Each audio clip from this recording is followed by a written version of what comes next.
Қайырлы күн достар. Бүгін сіздермен ағзамызға өте пайдалы қайнатпа сорпа жасаймыз. Жасалу жолын қарап бірге отырсаңыздар болады. Қайнатпа сорпа жасау үшін керек заттарымызды дайындап алайық. Бірінші менде ол ет.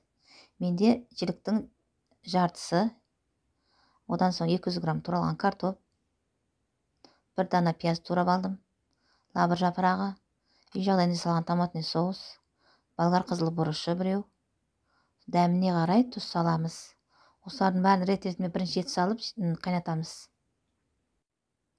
Алдын ала жуып дайындалған сүйегімді сорпа қайнататын кастрюлемнің ішінде жартыдан су құйып алғам, соған саламын. Ал егер де су аз болса, кейін тағы да құямын үстіне. Сосын қазір шамалап тұз саламыз. Кейін қайнап шыққаннан кейін аз болса, тағы да үстіне тұз салуға болады. Қазір су аздау екен. Кішкене су құйып, еті шамалып жатқанша су құюым керек.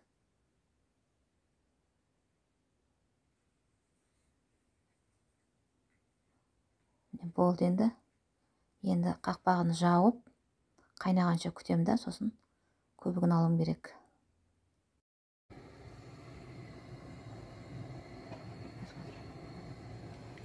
Мына қайнап көбігі шығып жатыр. Көбігін аламыз. Жақсылап. Тәрбие сәл төмен түсірсей.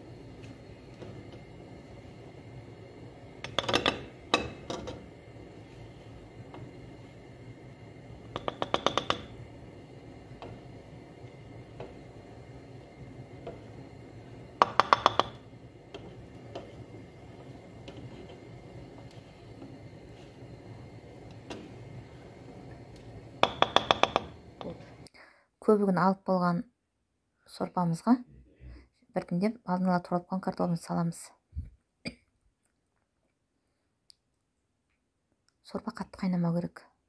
Чай қайнау керек баяу отта, әйтпесе біздің етіміз қатты қатайып қалады. Қазір кастрюлеміз чай қайнап жатыр. Картопымызды түгел салып болған соң, артынан пиязымызды да саламыз.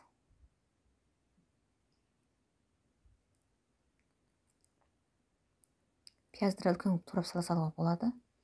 Өйткені қайнатпа сорпа, біз оны қуырып жатқан жоқпыз. Қайнатпа сорпаның көп ағзаға пайдасы бар, өйткені ешқандай майға қуырылмайды, май қосылмайды.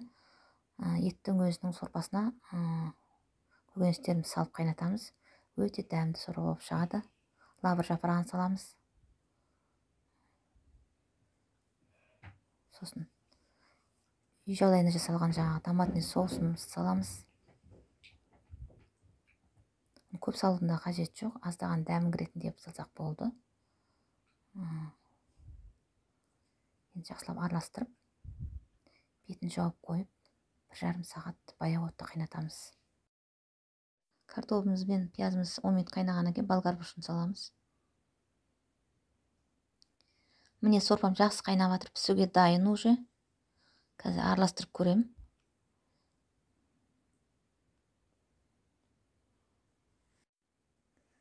Міне картоптарым жақсы пісті. Енді дайын болды. Піскен сорпамызды кесемізге құйып алдық. Иісі деген керемет енді.